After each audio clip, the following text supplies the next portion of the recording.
તો મારા કલે જાઓ, અત્યારે હાલ સીસીએની ભરતી આવી છે અને પોલીસ કોન્સ્ટેબલની ભરતીની પ્રક્રિયા પણ ચાલુ છે.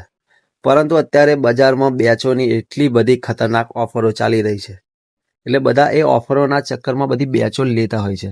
તો મારા કલે જાઓ, જો તમે કોઈ બી એક બેચ લીધેલી છે તો તમારે બધી બેચ લેવાની જરૂર નથી.